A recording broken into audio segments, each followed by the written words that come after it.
As pessoas com quem a gente convive são o nosso espelho. Elas falam sobre nós. Então, uma das coisas que eu acho que a gente pode usar como parâmetro é ouvir o que as pessoas têm a dizer sobre nós, né? E ver como elas reagem. Não só ouvir, mas ver como elas reagem.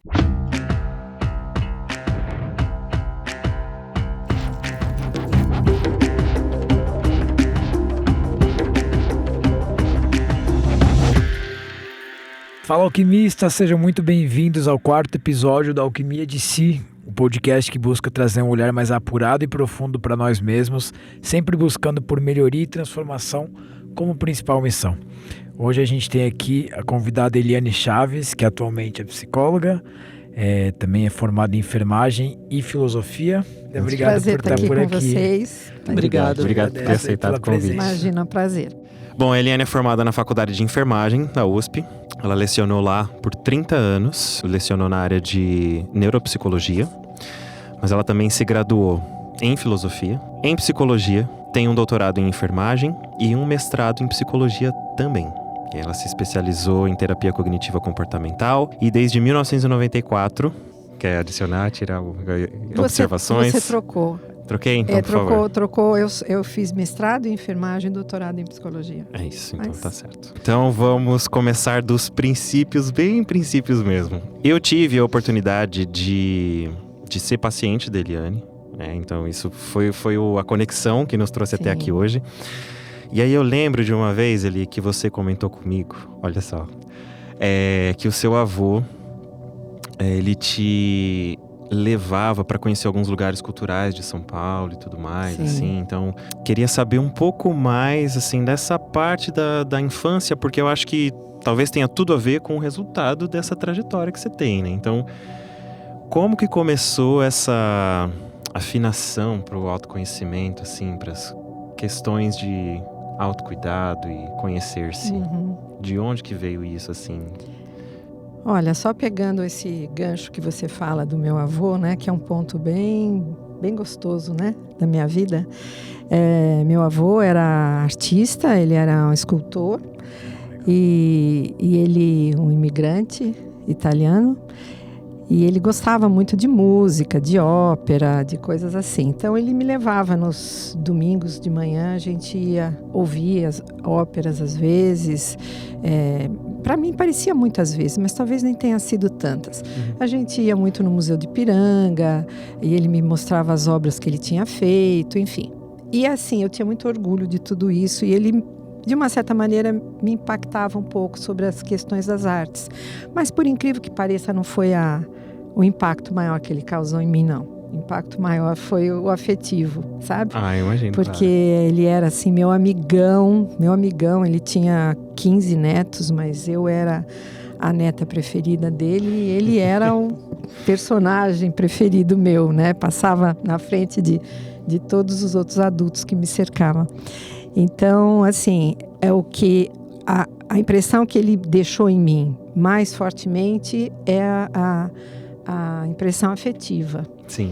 E eu acho que daí começou muita coisa, né? Talvez daí tenha começado esse meu apreço, essa minha ligação com o ser humano, essa forma de me relacionar, que eu gosto de me relacionar com as pessoas. Eu gosto de estabelecer uma relação amorosa dentro das minhas possibilidades, é óbvio, né? Mas a minha intenção é sempre essa. Às vezes eu, né, dou umas rateadas, mas a intenção é sempre estar disposta e de construir uma ligação afetiva e carinhosa com as outras pessoas, né? E acho que isso veio dele. E aí começou, né?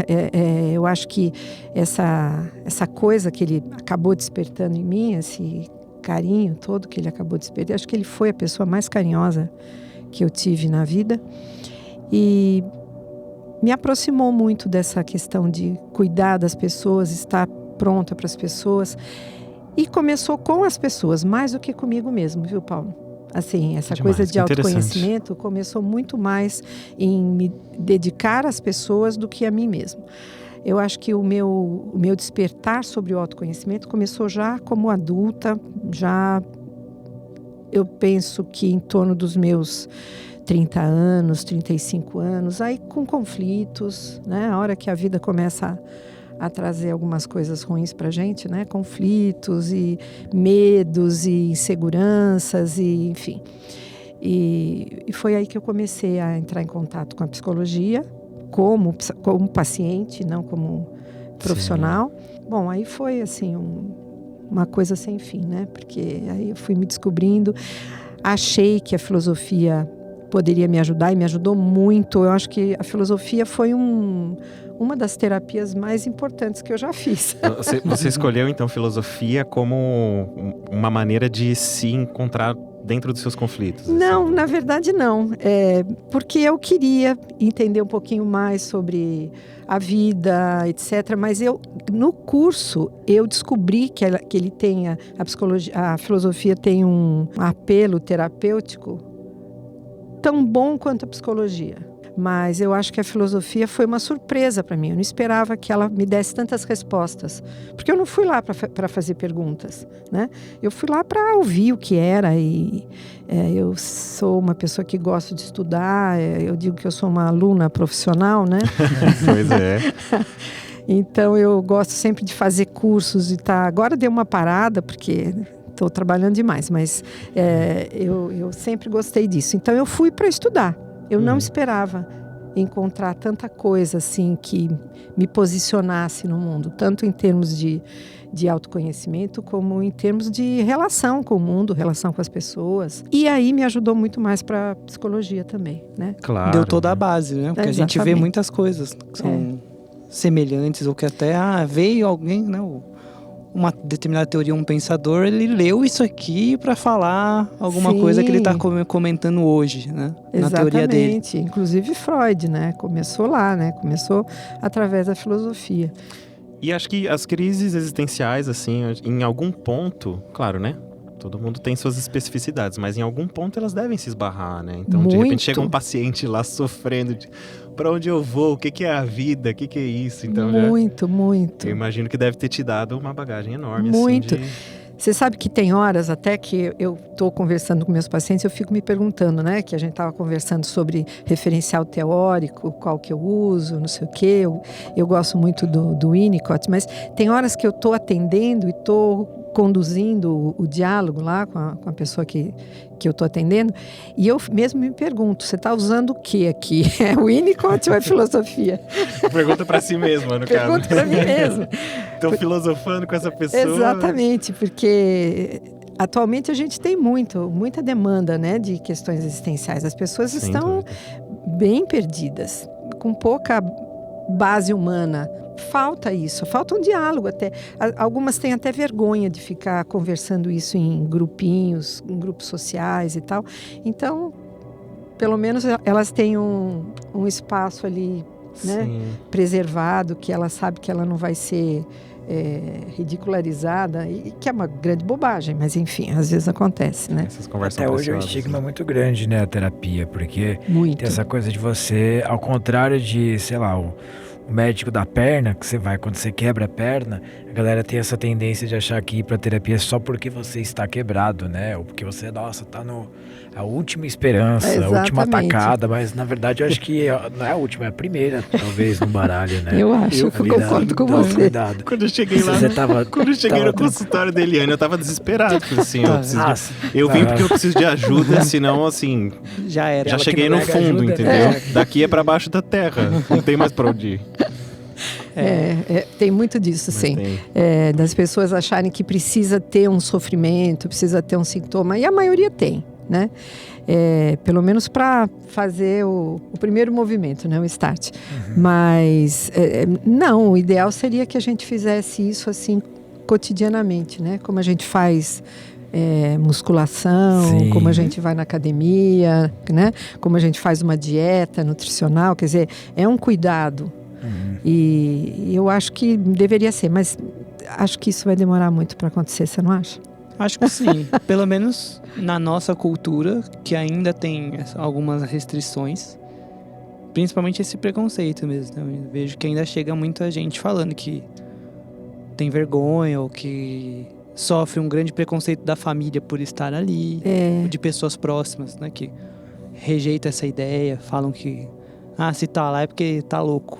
Isso acho que é o que a Nossa. gente ainda ouve mais até hoje, por incrível que É. pareça. O oposto, Isso me né? surpreende, na verdade. Na minha experiência, Engraçado. sempre vem essa fala assim, comentei com fulano da minha família pra me ajudar ou pra me apoiar que eu tô vindo aqui, mas o pessoal falou que se eu tô vindo aqui é porque eu me acho louco, porque eu sou doido. E não tem nada a ver com isso. E agora que estão vindo os títulos das coisas, né? Porque eu vejo muita gente comentando hoje, talvez a geração de pais nossos, assim e tal. Já não, mas só agora tem depressão, só agora tem TDAH, só agora tem o nome dessas coisas, né? Antes não era nomeado, então vem essa coisa de, não, mas tudo isso é frescura. Na minha época não tinha depressão. Na verdade, só não tinha o título disso, Sim, né? lógico, Que ainda é um sim. estigma muito grande. Imagino que hoje que a gente tá começando a dar nome aos bois. Exatamente. Porque talvez seus primeiros Sim. pacientes, depressão era frescura, TDAH Sim. era... E não tinha internet, né? TDAH a gente nem ouvia É. falar. Naquela época nem ouvia falar, acho que nem existia esse diagnóstico. Acho que eu não É lembro bem de. recente, né? Mas eu acho que assim, né? Você estava falando, não havia depressão e não tinha a identificação, né? Como um diagnóstico. Sim, com certeza. Mas eu acho que as coisas mudaram também. Eu acho que Agravou um pouco. agravou. Assim, é a minha sensação. Eu não tenho nenhum dado estatístico, mas a minha sensação é que mesmo esses distúrbios de atenção, eu acredito que mesmo aqueles que não são diagnosticados, porque não chegam ao nível de ser diagnosticado, mas as crianças estão mais desatentas a determinadas coisas e mais focadas em outras, né? Mais aceleradas. Eu tenho a impressão que essa coisa da internet tem mudado mesmo o comportamento das crianças, né? E o fato das crianças estarem presas, contidas dentro de casa, isso é claro que altera, Nossa, né? sim, porque antes as crianças saíam, jogavam vôlei na rua, ralava o joelho, tirava o tampão do dedão, né? Exatamente. E tinha uma certa interação social ali, né? Tinha uma dinâmica acontecendo entre os coleguinhas. Exatamente. Mas era o ato do brincar, que hoje em dia, né, não. E mudou completamente, né? Mudou completamente. Hoje em dia a gente considera brincar, talvez jogar, né, o videogame, jogar no tablet, coisas do A galera às vezes gênero. tem iPad com 10 anos. Né? Pois é. Não, mesmo Ou antes, a gente menos. vê criancinha com 3 anos, 4 anos, tá sentada na cadeirinha do restaurante, mexendo no Exatamente. tablet, e mexe melhor que você se bobear. Já sabe jogar coisas avançadas, assim, que antigamente ela nem teria acesso, digamos assim, a esse determinado tipo, né, de jogo ou tecnologia, mas teria essa vivência talvez de brincar Sim. na rua, de com formar certeza. vínculos, de ter amiguinhos, De ter que lidar com perder, ganhar. exatamente com questões de interação ali, né, de ser excluído do grupo, de ter que se afinar com outras. Isso tudo foi retirado da vida das crianças, né? Agora eles interagem com os pais, que acabam fazendo concessão, ou então, né, dando logo o tablet para ter sossego. E, enfim, mudou Uma nova muito, dinâmica, uma né? nova dinâmica. Talvez ainda estejam para descobrir como é que vai ser, o que isso vai resultar, né, no comportamento. Como é que vão ser os adultos? Eu né? acho que serão adultos mais ansiosos, por consequência, mais deprimidos também, né? Sim. Só levando em consideração essa hiperestimulação eletrônica. Agora, tem outros componentes na vida que vão também trazendo outros estressores, né? Sim. Mas como que você vê o impacto, principalmente das redes sociais? Aí no caso agora, até falando de uma geração já de, sei lá, de 15, não mais de crianças de 15 para frente, e do uso de redes sociais, porque Instagram é um lugar que antes a competitividade era na rua com o time. Hoje é a pessoa que você sempre vai ver alguém mais bonito, você sempre vai ver alguém mais inteligente, alguém mais realizado, ou que parece ser, né? Porque o Instagram é só um recorte. E até trazendo isso porque a gente tá levando a Toros para uma movimentação. A gente tem um trabalho muito forte no Instagram, né? Agora a gente tem um podcast aqui, as músicas, mas nosso trabalho foi construído muito forte no Instagram, né? A gente tem um público lá de 230 e poucas mil pessoas, é muita gente. Só que apesar disso, a gente tá tentando fazer um movimento contrário, que é tirar as pessoas do Instagram, né? Tipo, todos vocês chegaram até aqui pelo Instagram, mas agora vamos sair juntinhos pela porta dos fundos ali, porque senão é isso, o Instagram é o lugar que... Essa ideia da gente ter criado o podcast.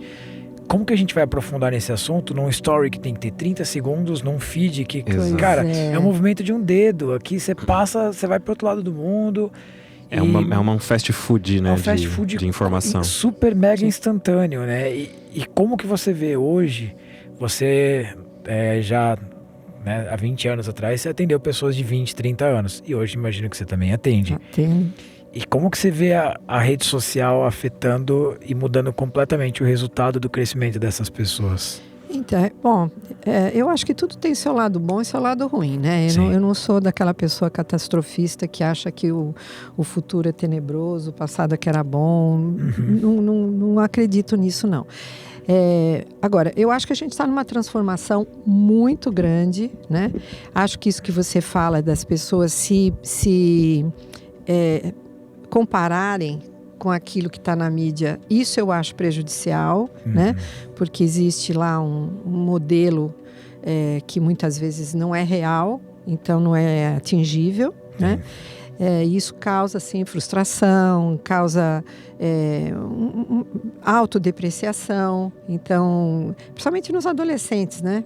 Mas não só. Eu acho que tem assim um exagero de você querer estar em forma, de você querer estar na moda, então sacrifica uma série de coisas para você se encaixar naquele padrão. Acho que isso é muito ruim. Acho que a outra coisa ruim é a gente não refletir sobre aquilo que está chegando até nós, né? Eu estava falando da filosofia. A filosofia é um caminho árido. Você lê aquilo e as coisas não se apresentam imediatamente. Você lê uma página, eu lembro de um professor meu que nós ficamos 6 meses lendo o prefácio do livro do Kant. É prefácio modo de dizer, porque nós ficamos em 3 parágrafos, né? Um semestre. É muito menos que o prefácio. É muito menos que o prefácio. Então, você imagina, aquilo ali, e não é porque nós matávamos a aula, é porque é um negócio árido e que tem um monte de coisas que estão envolvidos lá. E mais do que aprender a filosofia, nós estávamos aprendendo a pensar e a ler, né? Sim. Que é uma coisa fundamental para você... Aprender a pensar. Aprender a pensar, né? Para você se tornar cidadão, para você poder fazer filtro daquilo que está chegando até você, né? Agora, uma coisa que chega e vai te atropelando... vai fazendo você perder essa capacidade de refletir, de julgar, de ter a sua opinião formada sobre aquilo, né? Então, eu acho que esse é o grande prejuízo. Agora, tem várias vantagens, né? Vantagem de você realmente ampliar o teu mundo de conhecimento, ampliar o teu vínculo com as coisas e com as pessoas. Então, essa é a parte que eu acho que é interessante. E acho, honestamente, que é uma ida sem volta, né? Sim. Você falou, vamos olhar a porta dos fundos. Eu acho que é um trabalho louvável, mas tem uma grande chance de não ser porta dos fundos. Nem existe porta, né? Exatamente, porque o apelo é muito grande, né? O mundo está se organizando dessa tsunami, forma, né? Então, fazer o contrário é nadar contra a corrente. A gente não consegue. Acho que daqui a pouco se acomoda um pouco as coisas, né? Daqui a pouco, não sei se vai ser para mim, né? Quando eu digo daqui a pouco, uns 20 anos, 30 anos, sei lá. Acho que as pessoas começam a ver um pouco melhor o que vai fazer com isso, né? Então vai eliminando aquilo que não está tendo utilização nenhuma. A outra coisa que eu acho ruim é o pessoal que está se desentusiasmando de estudar, porque eu me lembro na minha época de adolescente e tal, qual que era o objetivo, o caminho de ascensão econômico e social? Fazer faculdade. Era o que todo mundo queria, né? Então, o pessoal fazia das tripas coração, mas tinha que arrumar um jeito de estudar, fazer faculdade, ou pelo menos um ensino técnico para poder arrumar um bom emprego. Hoje, você pergunta para muitos jovens o que eles querem fazer. Blogueiro. Trabalhar no ser Instagram, blogueiro, trabalhar no Instagram. YouTube. É engraçado, tem um colega meu que ele comentou algo a respeito disso, um tempo atrás. Ele falou assim, cara, eu vi um fenômeno assim que eu nunca imaginei que eu ia ver na minha vida, que tá ficando cada vez mais comum, que é o seguinte: o filho vira o provedor da casa. Então, às vezes, uma criança, assim, 14 anos, é a fonte de renda, é a maior fonte de renda da casa. Sim, fazendo post no Instagram, exatamente. viralizando no TikTok, né? Exatamente. E assim, uma quantidade de dinheiro que era inimaginável antes uma criança ganhar assim. Então, às vezes nem o pai, no auge da carreira, ganhava milhões como esses adolescentes ganham, Sim. né? Então, como que a família também se organiza em relação a isso? né? Exatamente. Porque imagina só... Ô pai, pode pegar o carro lá, emprestar. Exato. Ô filho, licença, não quero atrapalhar seu joguinho. Mas eu acho que ainda essa questão do dinheiro ainda tem uma Até é ciência valioso. por trás, né? Claro. Agora, Sim. você fazer Como o Paulo postagem, falou. como o Paulo... E é verdade. E isso aí que você fala traz uma outra questão importante, que é uma... como é que eu vou dizer? Uma desvirtuação daquele modelo de família que a gente conhece, né? Sim. E no qual a psicanálise se baseia, né? Nossa, é verdade, né? Completamente. Como que operam as ferramentas? né? Pois é, então, é uma grande dúvida, eu não sei como. Mas o que a gente tem atualmente é que o pai é a lei, né? A mãe é a acolhedora, a continente. Isso, assim, de uma forma arquetípica, né? Claro. Sim. Mas é essa a estrutura da família, né? Da função do pai e da função da mãe. Tem isso também. No pai eu não estou me referindo ao homem e à mulher, mas é a função As do pai funções, e a né? função da mãe. Mas a função do pai é aquele que é a lei, que estabelece o que pode, o que não pode, né? Enfim. Agora, tem sempre essa lei, de uma certa maneira, esse poder está associado ao poder financeiro. Com certeza. Então, se você subverte isso, como é que essa coisa vai se estruturar? Não sei, né? Mas é uma grande pergunta. Estamos diante de um grande mistério, né? Como que vão ser os próximos anos nessas novas organizações, né? Nesses novos núcleos que E vão muda se cada vez desenvolver. mais rápido também, né? Porque a gente aqui é da época do MSN, né? Mas a gente foi também usar com, 15, com 12, 14, eu comecei com 12 a 15, mas é isso, mas não era o bom que você tem hoje, né? Eu lembro que eu falava, não, eu já volto porque eu tô indo comprar pão. Hoje não tem isso. Hoje você consegue mandar mensagem, comprar pão, ir na academia, em qualquer lugar que você tá. Sim. Sobre então essa questão do celular, né? A gente imagina que os Androids são seres prateados de 2 metros de altura, mas hoje eu vejo já como um Android, né? Tanto que a gente até fala, minha bateria tá acabando. Nossa, É verdade. Quem aqui nunca falou isso? Lógico. Eu tô sem o meu carregador. Mas você vai espetar o seu carregador aonde? personaliza Não é seu. completamente. Ele é do seu celular. Eu estou sem 3G. A gente já virou um Android. Nossa, a falta gente colar virou no o smartphone, braço, né? Só Que falta colar no terrível. braço. Eu nunca tinha parado pra pensar nisso. dependência, né? A gente Todo depende mundo demais. usa esse termo. Eu não usava tanto. A bateria do meu celular tá acabando. A minha bateria tá acabando. As pessoas falam isso. A minha bateria está acabando. Aquilo, como a linguagem revela as coisas, né? Exatamente. Meu Deus. Você vê, né? Isso é sério. E hoje em dia, a gente vê também bastante gente que, por exemplo, tem muita dificuldade de falar com pessoas. Então, Fora do celular. isso fora do celular. Então, só conversa se for por mensagem, se for, né, por ligação de vídeo, beleza. Chamada de voz. Nossa, Mas ao é muito vivo. difícil, por exemplo, de ir no mercado e ter que pedir alguma coisa pra alguém pessoalmente que nunca viu, que não conhece na vida. Que doido. Tem muita, né, vergonha de atender telefone, né, de ligar pra alguém. É só Voz por ao escrito. vivo, né? Agora tem fobia de ligação hoje. Tem em dia. exatamente, tem um tipo de fobia. Uma coisa muito doida, né? Você já recebeu algum paciente que estava lidando que foi com esse objetivo, né? De lidar com vício em dispositivos eletrônicos? Não. Ou que descobriu no meio Não. do tratamento? Não, assim, né? não. Nunca ninguém fez referência a isso. Acredito que muitos têm, mas Acho que Talvez não seja uma é mais difícil do que preocupação, né? cigarro. As pessoas não se dão conta, né? Nossa, eu tô viciado em Instagram. É diferente de cigarro, eu tô fumando muito cigarro, né? Acho que as pessoas ainda não se dão conta porque tá todo mundo ao redor, exatamente. assim. Essa semana mesmo eu tava voltando com o pessoal do teatro, eu trabalho com teatro na van. Eu peguei meu celular pra falar alguma coisa, assim, com uma pessoa específica. E ele acho que tem uns 75 anos. Caramba!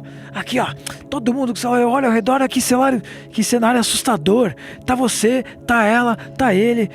E caramba, cadê o contato humano? A gente tem 1 hora até chegar em São Paulo, a gente não vai conversar, todo mundo. E aí, nossa, me senti surrado, assim. Eu falei, caramba.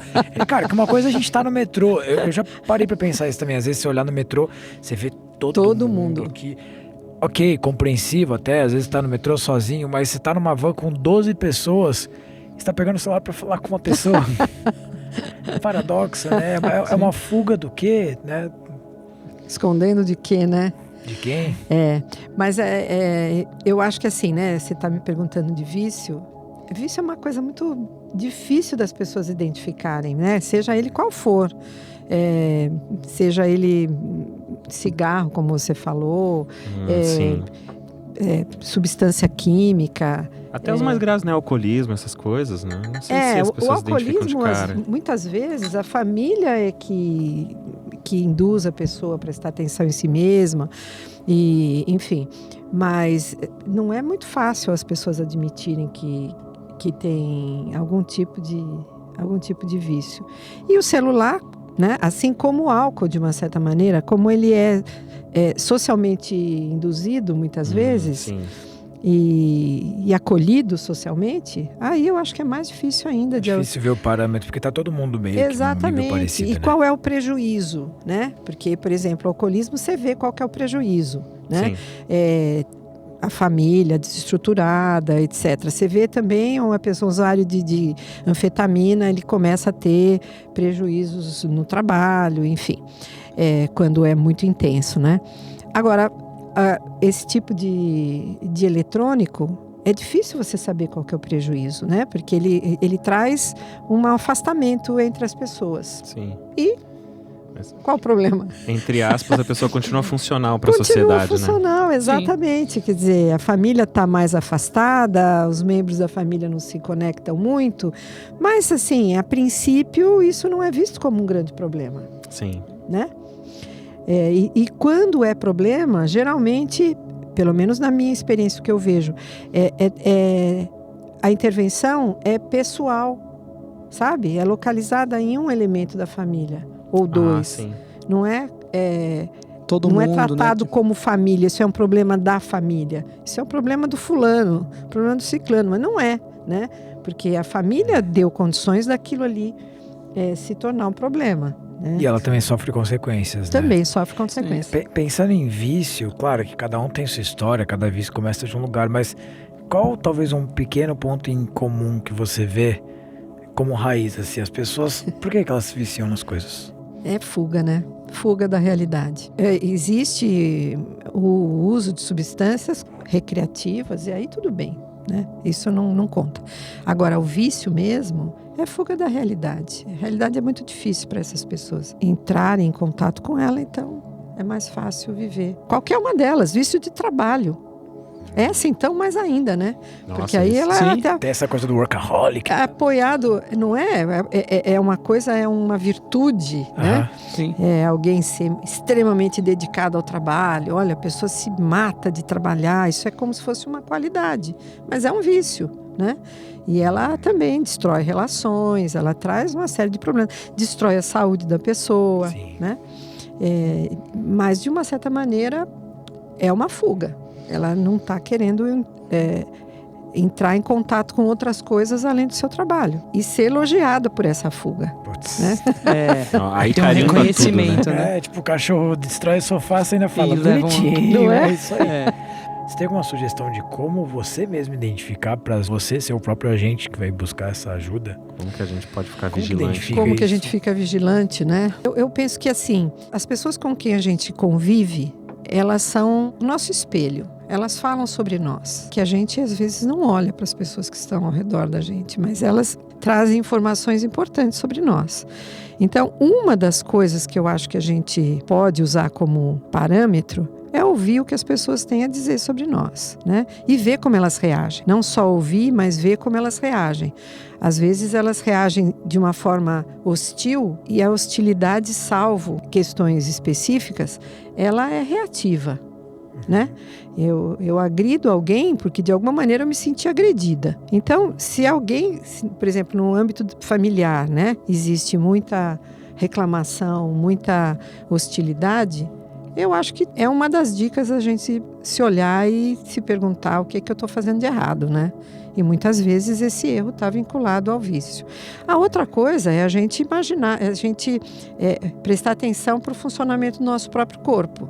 Nosso corpo fala muito também, né? Em alguns momentos que a gente está lá, assim, sei lá, tendo dor de cabeça seguida, tem dor de estômago seguida. Problema de sono, né? De apetite, tudo que é Como é que funções como é que eu tô gerenciando a minha vida, né? Será que eu não estou fazendo alguma coisa errada, né? Eu acho que são as melhores formas, assim, o olhar do outro e o nosso corpo, já que a nossa mente está distraída. Que, aliás, o objetivo do vício é justamente distrair a mente, né? Sim. Fazer a gente ficar num outro Irene, plano. Você não acha também que tem uma questão hoje, mais, talvez, não sei, de que as pessoas também estão mais procurando, talvez, ou ficando viciadas, porque tem uma busca maior e uma facilidade muito grande de ter prazer o tempo todo. Sim. Dopamina o dia inteiro, Exatamente. né? Se você quiser, você fica o dia inteiro eu concordo jogando, com você. vendo série, vendo o que você quiser.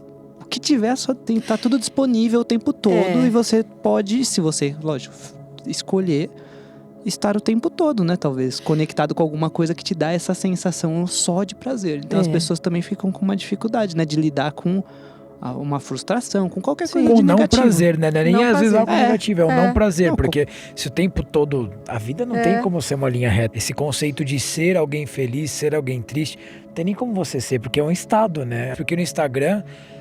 Ninguém vai postar, tipo, até posta a foto do pneu furado, mas você vai ver mais uma foto da conquista do novo carro do que do pneu furado e a pessoa com o pé cheio de lama no meio da estrada. Então hoje, com as redes sociais, a gente acredita que a felicidade é mais um estado permanente, você quer dizer? É exatamente isso. Porque no Instagram a gente vê a perfeição o tempo todo, né? A gente tá vendo a perfeição de quem não é perfeito também, porque não existe isso, essa eterna busca. Eu ia perguntar uma coisa relacionada, você acha que a gente precisa reinventar ou ressignificar o tédio? Claro. Muito boa essa sua pergunta, eu acho. Que, aliás, era a direção que eu ia dizer para ele. Acho que concordo com você, acho que tem duas coisas, né? Uma delas é porque ninguém tem paciência mais de suportar o tédio, né? Então, e vai buscando rapidamente a felicidade, como alegria, né? Porque eu acho que felicidade é uma coisa que não dá outra coisa. É outra coisa. Mas buscar alegria, buscar o prazer, não é mais visto como uma construção, né? Como um processo, mas é uma coisa de ser imediato, é uma muito fácil. Busca imediata. Agora, eu penso, quando você fala, né, sobre o tédio, eu penso que, por exemplo, alguém, e eu não estou fazendo crítica, hein, até porque eu faço isso também, que fica assistindo séries e fica fazendo joguinhos, etc., isso, eu não sei se isso é um prazer. Eu acho que isso é um estado de hipnose quase, sabe? Que cai na distração. Que cai na distração da realidade, exatamente. Essa fuga dos momentos de tédio da vida. Né? De tédio ou de angústia. Não precisa nem ser tédio, pode ser de angústia, né? Então você está num momento de tensão, de angústia, você vai lá e fica jogando e fica ali, né? E aquilo vai te hipnotizando. A televisão faz muito isso. A televisão tem um poder de hipnose grande, né? Tem. Então eu acho que tem essas duas coisas, tanto a busca dessas coisas como uma espécie de um vício, né? Um caminho parecido com o vício, como essa impaciência da gente não construir alegria, né? A gente quer alegria, a gente quer que a coisa seja imediata, assim como qualquer coisa que a gente está consumindo atualmente. Tristeza, então, nem pensar, né? Quase proibido, né? A pessoa começa proibido. A sentir tristeza, já pensa em tomar alguma coisa, já pensa em... preciso fazer alguma coisa. Exatamente. Porque sai pra lá, né? Não posso sentir. E acho que hoje a gente tem, no movimento da internet, que a gente também tem muitos movimentos de autoconhecimento e tudo, que às vezes fala só sobre a positividade das coisas. A gente passa a ver uma coisa que não é real. Que não é sair pra lá tristeza. Vem cá, vem tomar um café comigo aqui. Exatamente. Senta aqui do meu lado, deixa eu entender quem é você, por que você existe, que senão a gente vai botando embaixo do tapete. É o dia que a gente tira o tapete, o que acontece, né? E mais, né? Se a gente tiver só alegria, né? Eu deixo de reconhecer a alegria. Porque eu não tenho o contraste, ela perde o impacto, né? Se eu viver só num lugar com luz, eu esqueço que é o valor da luz. É o referencial, né? Eu deixo de ter o referencial, né? É na transição, é no contraste que eu enxergo as coisas, né? E as pessoas, eu vejo muito que elas terceirizam todos esses sentimentos que a gente está falando aqui, né? A gente terceiriza sempre a felicidade pro outro, né? Não, eu vou ser feliz é sempre amanhã, né? Sim. Quando eu tiver o carro, quando eu encontrar a pessoa. Ou a tristeza também, né? Não, mas eu estou... A felicidade ela vai pro futuro. Mas eu estou assim porque alguém fez, né? Então a tristeza ela é terceirizada pro passado, a felicidade é terceirizada pro futuro. A responsabilidade nunca é de quem tá sentindo, né? A pessoa sempre lava as mãos. É exatamente isso. Como que você vê isso, assim, dessa terceirização das emoções? Acho que é uma falta das pessoas entenderem como lidar, nomear e conversar com elas, né? Não só com a tristeza, mas sentar e tomar um café com todas as emoções. Com todas as emoções e com o sentido, né? Aí é aquela história, a gente... eu penso que uma grande coisa, uma grande conquista que a gente pode ter na vida é a gente buscar o sentido das coisas, né? A hora que a gente começa a construir o sentido, elas perdem esse impacto tão grande de bom e de ruim, né? Porque é como se aquilo tivesse uma função para a gente, no nosso desenvolvimento, na nossa evolução como ser humano. Então, o que é ruim especificamente, né? O que é tristeza? É aquilo que você estava falando. Se isso tiver... se tem um sentido de aprendizado, um sentido de desenvolvimento, ele perde o impacto de negatividade. Assume uma função maior. Sim, ela tem um sentido. É um elemento necessário para eu chegar a alguma coisa maior. Ele não se encerra em si próprio, né? Ele não começa e acaba ali. Ele faz parte de um processo maior. Mas é preciso que eu queira enxergar esse processo, né? É preciso que eu dê sentido a ele. Agora que você falou, né? É preciso que a gente queira, né? Esse processo. Eu ia até perguntar, assim, como que as pessoas podem resistir à tentação de fugir desses sentimentos, assim, porque eu acho que hoje em dia a gente é até levado, assim, a essa fuga, né? Como se fosse necessário, né? Então, como, assim, parar, né? De evitar, parar de evitar o tédio, parar de evitar a tristeza e entender, lidar um pouco melhor, né, com essas sensações, assim. Como você faz isso? Como que você faz?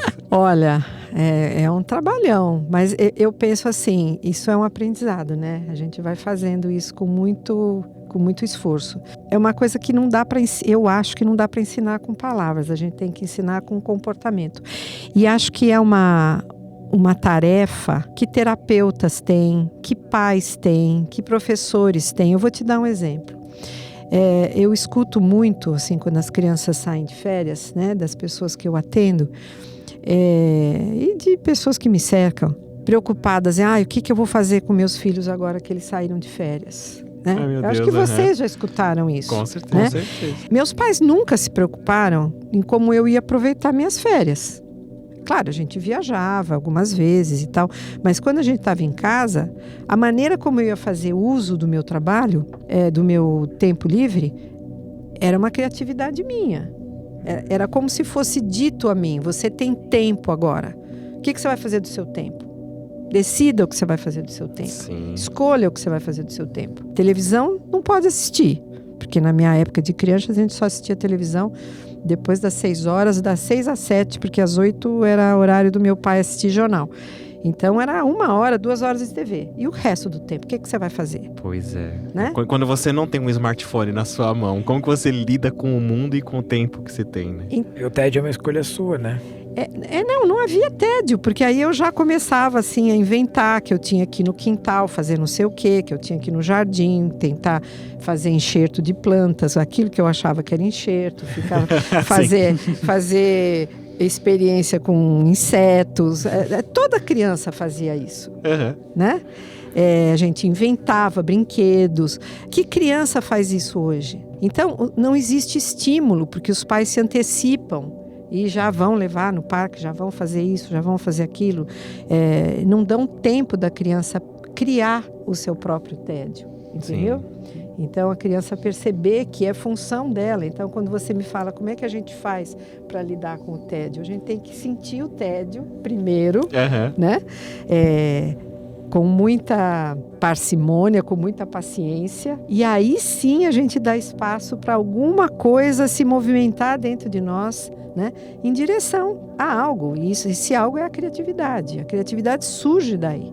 Ela surge do tédio. Se eu não dou tempo do tédio, eu acabo não sabendo lidar com ao tédio, que é quase uma compulsão, né? Eu tenho que ir sempre em busca de alguma coisa.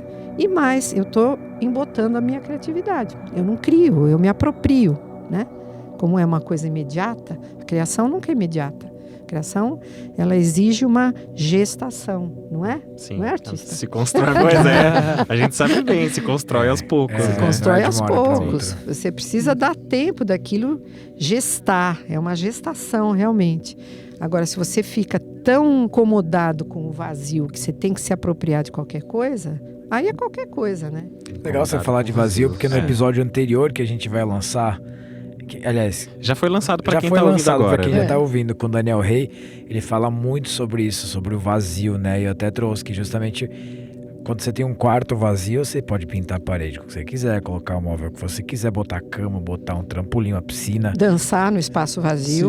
Dançar e aceitar Bonito que ele tá esse vazio. Se tá tudo cheio, a gente tem o tempo todo isso. O copo tá sempre cheio, né? O feed do Instagram, eu vi isso na internet esses dias. Paradoxo. Ele é infinito. Se você Sim, colocasse um robô totalmente. pra ficar assim, ele Nunca tem fim, né? vai acabar. Então a gente Você sempre vai esgota. querer uma sede eterna também, porque se a fonte é eterna, a sede é eterna. Sim. Não vou citar nenhum site aqui pra não tomar um processo. Um site de notícia muito famoso que tem o logo vermelho e começa com uma letra do alfabeto e um número, ele tem esse feed que é infinito também. Você vai descendo e é notícia pra sempre. É notícia Não pra para. sempre. Não chega no final da notícia do dia. Não, ele vai passando. É a notícia da semana passada, do mês passado, do ano passado. Que loucura. Tudo tá adotando esse formato um pouco, né? E você não acha, Eliane, que dentro disso que você acabou de falar, que a gente também vem perdendo, com tudo isso, a capacidade de suportar as coisas? Seja uma emoção, seja um acontecimento, seja algo difícil. Luto do um final luto, das relações. Luto Tudo. de qualquer coisa. Tudo é luto, Tudo na é verdade. luto, né? Sim. Tudo é luto. Tudo é uma morte ou uma perda, Exatamente. seja simbólica ou não. Eu acho, sim. Tudo. Acho que essa velocidade, né? É que atropela a gente e a gente, de alguma maneira, se sente confortável nela. Né? Por que que essa velocidade colou tanto na nossa dinâmica? Né? Sim, O ser humano poderia rejeitar isso, sim. mas a gente não rejeita. Pelo contrário.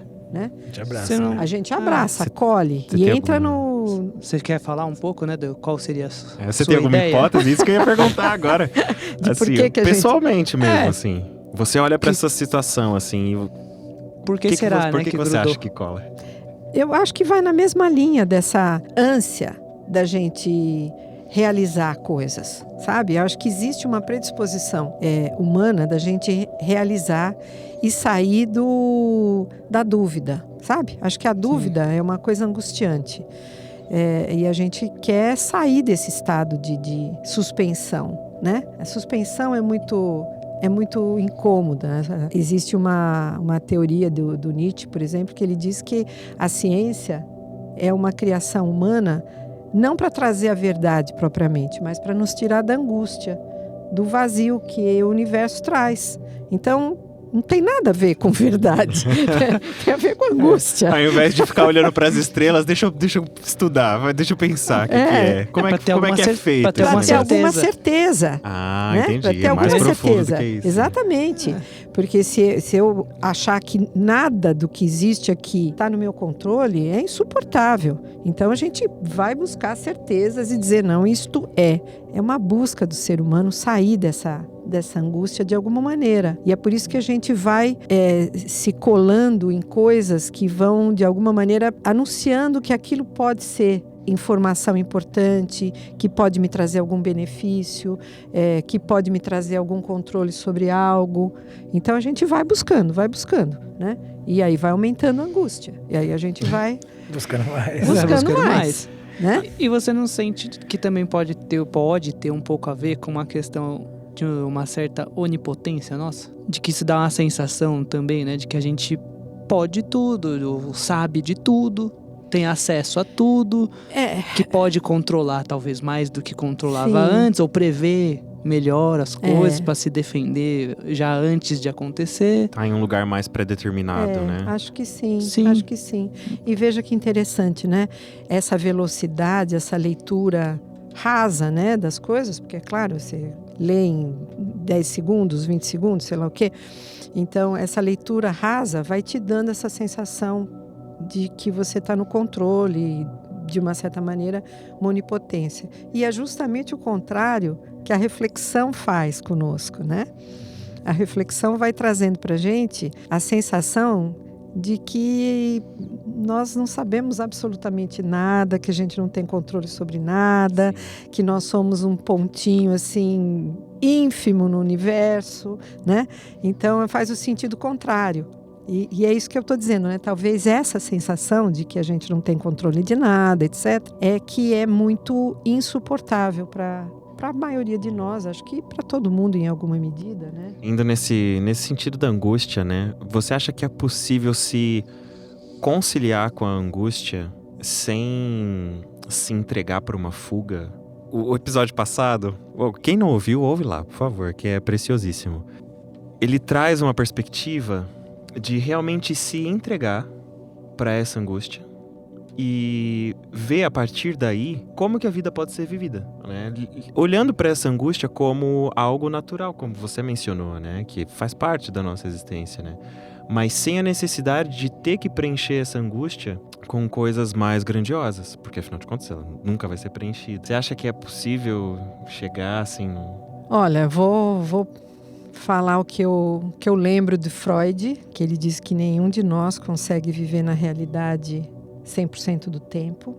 Então, nós temos pequenas fugas sempre, seja elas quais forem. E eu acho que essa realidade que ele se referia era a angústia de viver. E aí vou chamar um outro filósofo, personagem, o Sartre, que ele dizia que a condição humana é angústia. A fenomenologia diz pra gente que a condição humana é essa, porque a natureza é inóspita para nós. O que a fenomenologia fala sobre isso? Todos os animais, eles têm uma natureza mais ou menos estabelecida, mais ou menos. Então, por exemplo, quando eu nasço uma abelha rainha, eu vou ser abelha rainha. Qual é o futuro da abelha rainha? Ser abelha rainha. Acabou. Se eu sou abelha operária, eu sou abelha operária. Eu não vou ascender socialmente e me tornar abelha rainha. A minha condição já está determinada pela natureza, né? O ser humano não tem nenhuma determinação natural. Ele é jogado no mundo e ele tem que construir toda a sua existência. Não há nada pronto para o ser humano. Meu Deus. Vocês querem coisa mais angustiante do que Pois isso? Isso é terrível. Sim. Não é? Sim. Então, só que essa é a condição humana. Sim. Então, nós temos que abraçar isso, eu concordo com a pessoa que falou anteriormente, porque se nós fugirmos disso, nós não vivemos. Meio que vive fora da nossa condição, né? Entre aspas. A gente vive fugindo disso. Vive da fugindo condição. da vida. É uma vida sem vida. É uma vida morta. Sobrevivendo, né? Não vivendo. Exatamente. Então, essa angústia é exatamente aquela que leva a gente a realizar coisas, a fazer escolhas, a pensar sobre as nossas escolhas, né? Então, não é dada ao homem a condição de retirar-se da angústia. Não existe essa possibilidade. Sim. Né? A própria escolha produz angústia. Porque a hora que eu escolho estar aqui, eu deixei de estar lá, atendendo um paciente meu que eu tive que remarcar. Entendeu? Obrigado. Muito obrigado. Estou aqui com muito prazer, Obrigado por diga-se de aturar essa passagem. angústia aí. Não, de jeito nenhum. Gente. É a alegria, tá certo? Talvez não seja felicidade, mas é alegria. Então, mas essa escolha, é claro que traz angústia pra gente, porque a princípio eu não sei qual será a consequência de um e de outro, então é sempre aquela dúvida, e será que eu não deveria ter feito a outra? Qual Só foi que a a outra já melhor? está no passado. Eu não posso mais recuperar O aquilo ser ali. humano fica muito no e se eu tivesse, se eu, se... Aí é dor. Exatamente. É armadilha. É a nossa condição e ponto, e vamos encará-la com vontade, com força. Coragem. Coragem, pessoal. né? Vambora. E fazer disso a melhor experiência possível. O Winnicott diria, né, que na verdade que a cura está na realidade, né? Ele vai numa outra direção. Que De Freud, né? Que justamente é onde vai estar a solução das coisas. Mas E e aproveitar também, né? Manda a sua pergunta, vai. Eu sei que Tá, o Eloy tá se ponta da coçando. linha. O Eloy é psicólogo também, né? Então esse encontro, Desculpa. assim, é Podemos valiosíssimo. um episódio só dos dois também. Não. Seria incrível. Vai Mas lá, é uma Eloy, pergunta manda ver. pertinente, não é só pra mim, mas pra muitos colegas também, mas pro mundo. Porque todo mundo falava, mas ninguém sabia explicar o que era. Então, o que é acolhimento? O que é o tal do holding? Holding. Né? Não Não precisa ser. Eu ia falar isso, não é a precisa definição ser. do Winnicott, Não precisa né? ser, Não, mas não o é. acolhimento, assim, a prática, né, disso. Sim. Eu acho que o acolhimento é a base da psicologia. É você conseguir deixar em suspenso aquilo que você é e acolher o outro naquilo que ele é. Sabe? Sem crítica, sem julgamento, sem preconceito, sem pré-definições e com uma escuta, principalmente, né? Uma disponibilidade de escuta. Essa escuta livre daquilo que você é. Para mim, é a melhor definição de acolhimento. Estar para o outro, mas estar para o outro livre de quem eu sou. Não que haja uma fórmula, cada um é um, né? Inclusive a gente recebeu a atualização de 7 bilhões são para 8 agora. São 8 bilhões de seres humanos. Então são 8 bilhões de formas diferentes. Mas como procurar um caminho para se conectar mais consigo? A fórmula, claro, vai ser adaptável a cada caminhada, né? Mas qual é o preceito dessa caminhada Porque às vezes a gente tá tão fora, né? Tá sempre fora, como eu falei, a gente tá terceirizando os sentimentos bons, ruins, tá no passado, tá no futuro. E você mesmo só tá aqui no agora, né? No passado e no futuro você não existe também. Sim. Então, como se conectar mais consigo? Como Acho que faz tem isso? vários caminhos, né? Um deles, básico, eu acho que é você prestar atenção nos seus sentidos, sabe? Na senso-percepção. Por exemplo, nós estamos aqui nessa sala. Vocês me perguntaram se o ambiente estava bom, se estava muito frio, se estava... você percebe que nós ficamos conversando aqui, eu pelo menos me desconectei da temperatura, não sei vocês. Eu né? senti agora que a gente tá falando dela.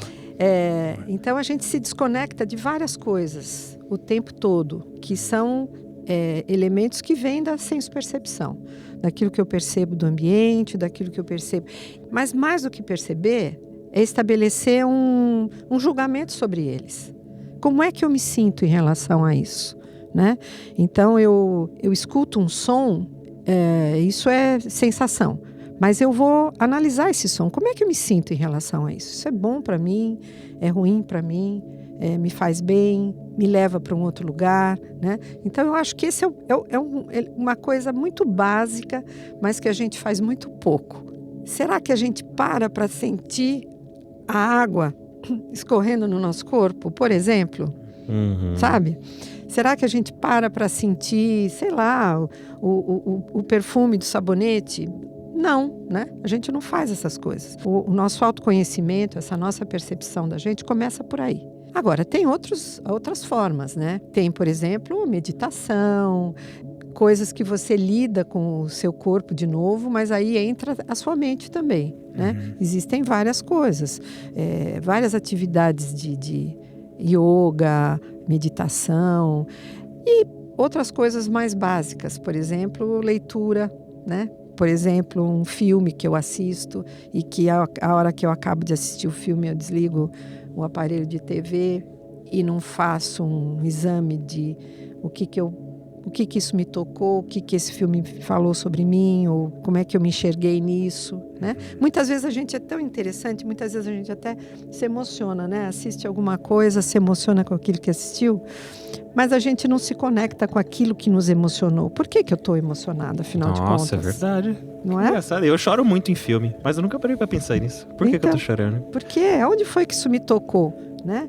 Então, tudo isso são práticas que trazem respostas sobre mim para mim mesma, que são coisas do cotidiano. Acho que qualquer um de nós tem tudo isso disponível. Um livro que eu acabei de ler e a gente fecha o livro e reflete sobre aquilo, uma música, enfim. São essas coisas do dia a dia. É o simples, né? Inclusive, lembrando que refletir não é a mesma coisa que pensar.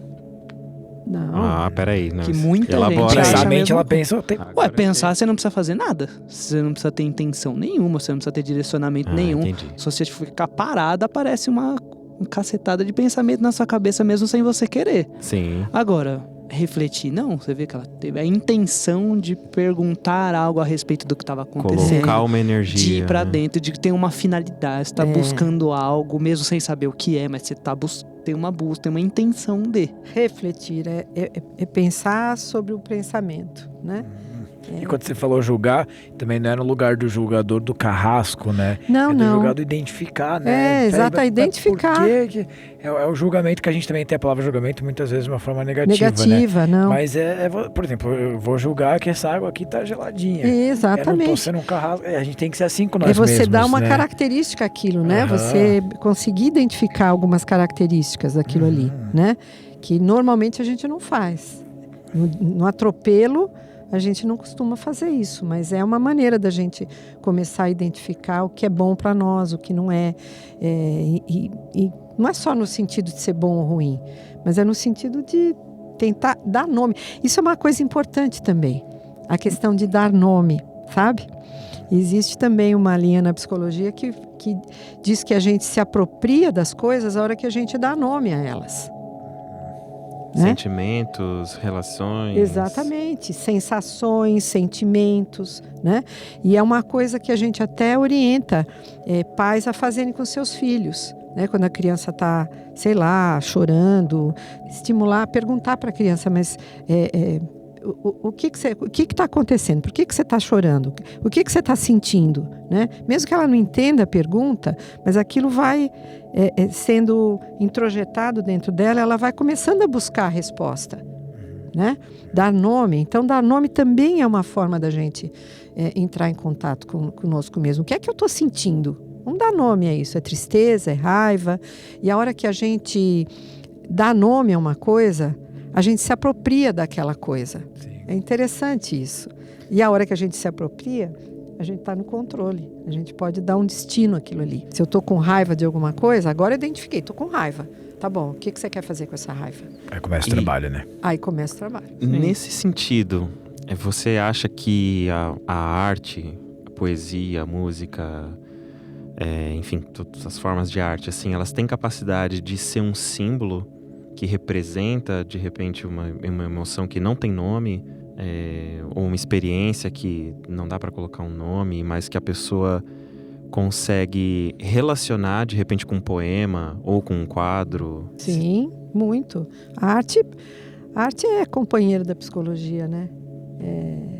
Ela fala muito sobre a alma das pessoas. É uma forma de você... Aliás, a linguagem é uma maneira da gente acessar a consciência das pessoas, né? Mas já existe, inclusive, linha da psicologia que trabalha com montagem de coisas, desenhos, uma série de colagens, uma série de coisas que são expressões não linguísticas Sim. e que falam muito sobre a alma. Claro. Né? Então ela é uma...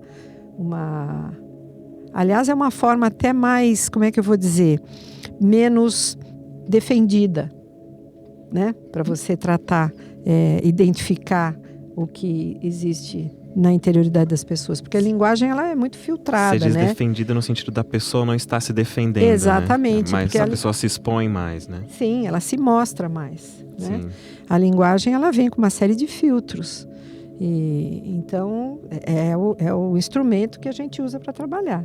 Mas a arte é fantástica também, né? Muito bem. Se você pudesse deixar um conselho para a humanidade, assim, como herança da sua obra, assim, da grande mensagem que você quer passar. Tudo que você já escreveu, tudo que você fez, se apagou. Tá. E aí? Só pode deixar uma cápsulazinha com mensagem. Eu Uau. senti uma tristeza nesse difícil, tá. Ai. Mas uma coisa só, assim. Ou duas, vai. Talvez eu fale uma coisa muito cafona, assim, até meio piegas. Mas tranquila. eu acho que, assim, respeite e ame. Qual que é o maior problema do mundo hoje, Eli? Na sua opinião. Isso agora é estritamente pessoal. Intolerância, desamor, né? Fanatismo. Certo. Eu acho que são esses. E qual você acha que seria a solução para isso? Não gosto muito de acreditar nisso, mas cada vez mais eu sou levada a achar que as pessoas precisam ter uma experiência ruim para começar a valorizar o simples e o bom. Certo. E você tem algum medo? Ah, tenho vários. Eu tenho medo exatamente disso que eu acabei de falar para você, do fanatismo, da intolerância, Sim. do desamor, do desrespeito, sabe? Da violência. Tenho muito medo de tudo isso. Muito medo. Bom, e qual é a maior virtude da humanidade? Reconstruir-se. Eu acho que a humanidade tem essa capacidade. Mas ela precisa dar-se conta, né? De que ela está doente e precisa se tratar. Tá, e agora a última. Acho que é uma das... Não é das mais polêmicas, não, mas... Você acredita que existe Deus? Existe alguma forma? Existe alguma força? Tem algo mais? Tem algo além? Ou é só essa realidade aqui e tá tudo certo? Eu penso assim, em relação a essa questão, né, de espiritualidade, Deus, eu acho que existe muita coisa. Muita coisa. Eu acho que nós somos, assim, uma poeira insignificante, mas tão insignificante que a gente não consegue conceber uma divindade. Uau! Sabe? Sim. Então, sim, eu acho que tem. Mas não tem nada a ver, no meu modo de entender, com essas concepções que a gente tem por aí. Acho que é uma outra coisa.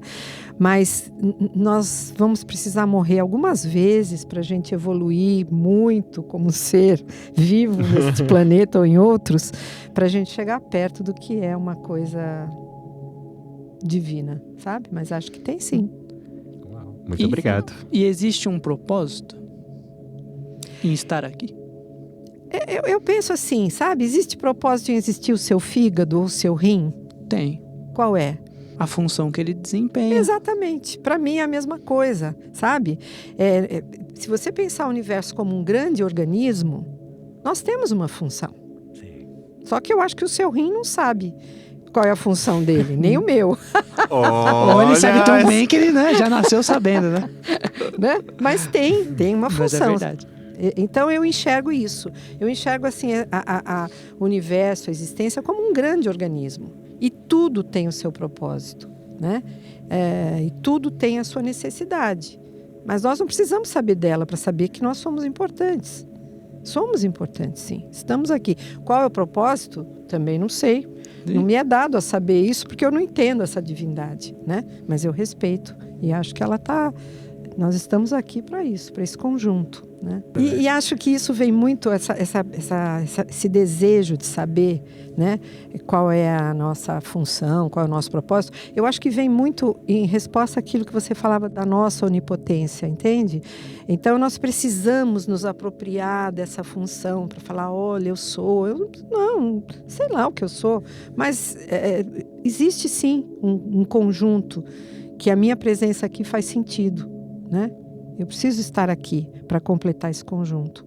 Agora, o que é, não sei. Não precisamos saber, mas precisamos respeitar a ordem disso, né? Eu acho que isso também é uma coisa importante dentro disso que você perguntou do que falta para o mundo e tal. Acho que falta esse respeito a essa ordem, né? A gente subverteu completamente essa ordem, que é a ordem da natureza, a ordem natural mesmo, né? Sim. Subvertemos e agora a gente não sabe o que fazer com isso.